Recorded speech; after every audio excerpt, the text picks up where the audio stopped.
In today's video, we take a drive out of the city to check out my longtime friend who also bought a 136 wheelbase Promaster. I've known James since 2009 when we both worked at Apple together.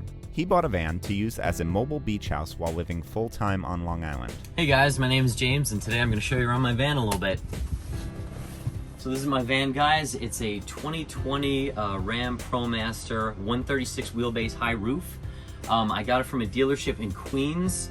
So it was a little bit used, cost around $30,000, and was considering doing the build myself, but my skills aren't quite there yet, so I actually had someone upstate who did the build for me. So originally my budget was around $10,000, but it wound up coming out to around $15,000 in the end. With material cost and the pandemic, that's price of wood being what it is, went up quite a little bit. So when you come into my van, basically you're in my kitchen here. Over on the side we have the Busher Block countertop with my Iceco VP50, I believe, chest style fridge built in. So has some nice room in there with some drinks and fruit in the back, candy bars and such. You know, I have to load that up a little bit more later. And beside that we have some of the electrical, which down here I have a big ampere time 300 amp hour lithium iron phosphate battery. That's actually behind this little panel here, so that kind of reaches to the side there of the van. So this is where most of my electrical is. Here I have my Renogy 50 amp MPPT charge controller. So there's some lights on the side of this unit. The first one indicating the alternator charge. So what's awesome about this unit is when my house battery is fully charged, now the solar is actually charging up the car battery. So that will really never lose power because it'll always be powered by this charge controller. The second light indicates the solar charge. So the panels I have on the roof charging up my house battery as well as the car battery. The state of charge is indicated by this green light here, and then this is indicating my battery type, which is a lithium battery. So beside this unit, guys, I have this little Bluetooth module that connects to that solar charge controller and gives me information to my phone that I can monitor the state of charge of my battery and the solar panels to see how much power is coming in through there. So it's a really useful gadget to allow me to know what's going on with that. Below that, guys, we have a little switch which connects to my Renogy inverter. It's a 2000 watt inverter, which is below here. So when I flick that switch on, then I have 120 volts coming out of the outlet I have up top on my cabinets on the side. So my lithium iron phosphate battery, being a 300 amp hours, is considered pretty large, but I wanted to go a little above and beyond for that, so I would have some wiggle room. So if I am in a situation where I don't have a lot of solar, or maybe I'm not moving around much, I would have some wiggle room to work with, because I actually use a lot less most of the time for my lights and fridge and all of that, but I do all electrical, including cooking. So for my cooktop and heater and everything like that, I wanted to know that I could do some cooking and not have to worry about running out of power, or if I do have an extended amount of time where I'm out of the sun or not moving around too much. So again, guys, I'm not full-time, but I still wanted some good storage in the van, so I have these overhead cabinets above the kitchen. So these just open up nicely like so.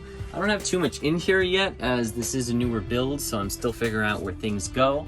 They just kind of flip up like this, and then I can just easily let them down and they stay closed very nicely. So on the other side of my cabinets, we have a 120 volt outlet run from my inverter to allow me to power any 120 volt appliances, for example, my cooktop or a television, projector, anything I want.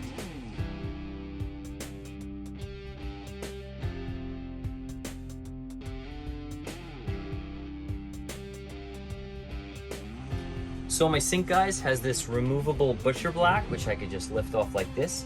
This gives me more counter space when I'm not using the sink. Also provides me with a cutting board that I could easily wash off with the sink right here. So it comes in really handy. So underneath my sink, I have a 10-gallon water tank, which provides me with a fair amount of water for trips I take. And the sink actually drains down through the floor right through the bottom of the van. When that's in a place that's not acceptable for me to be dropping that gray water, I do have a collapsible sink, a collapsible bucket that I put underneath that catches that water.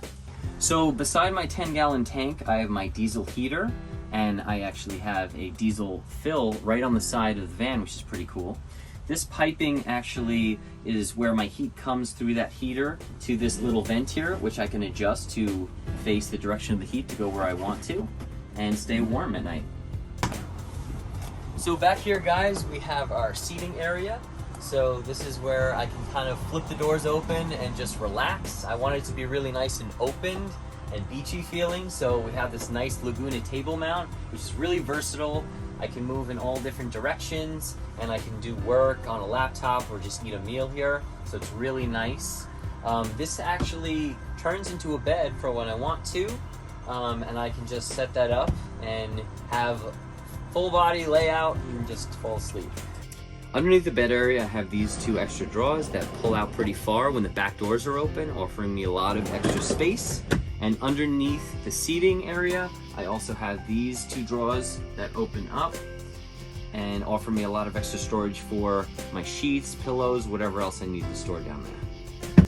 On the other side, the drawers are mirrored, so you have additional low draw storage as well.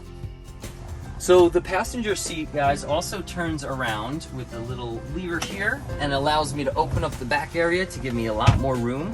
This is excellent for when I want to do work, open up, just read a book. And I actually have an additional mount here where I can take the Laguna table from the back and set it up here. So again, I can eat a meal or work and just have this door open and enjoy the environment.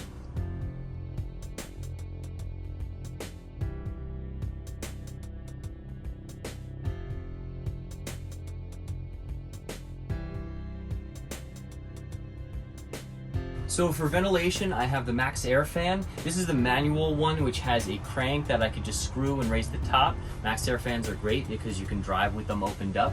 So this will blow air in and out for when I need that. And on the side door, I also have a sliding window, which allows me to open that, and then I have a screen, so bugs won't get in, but I still get a nice, clean airflow.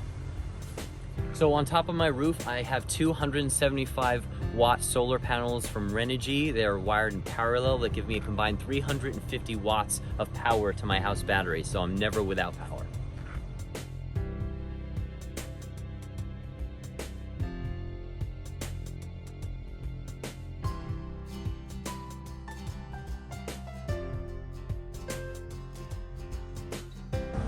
So guys, I hope you enjoyed my van build. Still got a ways to go before I fill up my cabinets with food and all my other stuff, but I'm really liking it so far. And if you want to check out the van builder that I use, which is at Scrappy's Van Workshop on Instagram, check out his stuff. I'm building some really cool things there. So see you guys soon.